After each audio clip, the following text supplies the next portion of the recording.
చిత్తూరు జిల్లా గూడూరులో రెండవ రోజు తెలుగుదేశం పార్టీ మహానాడు నిర్వహించారు.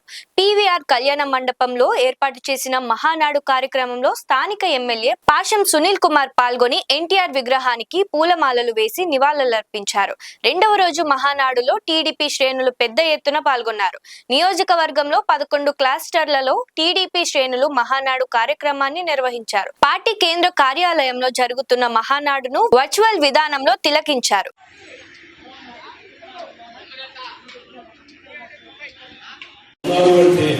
మీరు తెలుగుదేశం పార్టీ ఎన్ఆర్ఐస్ ఇచ్చిన గౌరవాన్ని మేము భావిస్తాం. అలానే ఈరోజు కమ్మసాని చంద్రశేఖర్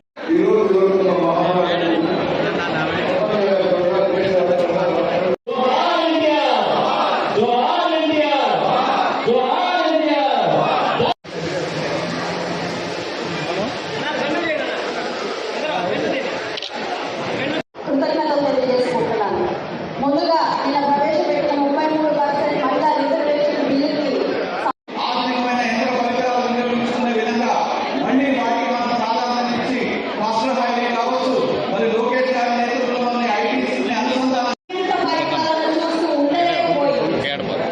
44 ఏళ్ల తెలుగుదేశం పార్టీ సుదీర్ఘ ప్రయాణంలో ఎదుర్కొన్న సంక్షోభ కడుపు రగిలించి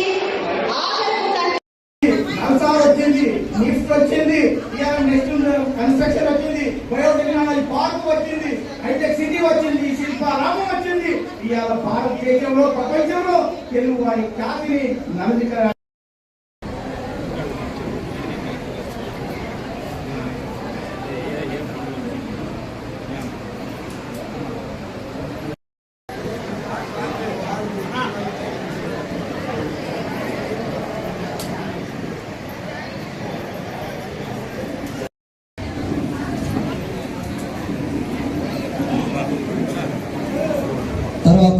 లైక్ చేయండి, షేర్ చేయండి, సబ్స్క్రైబ్ చేయండి. మరిన్ని వీడియోల కోసం బెల్ సింబల్ పై క్లిక్ చేయండి.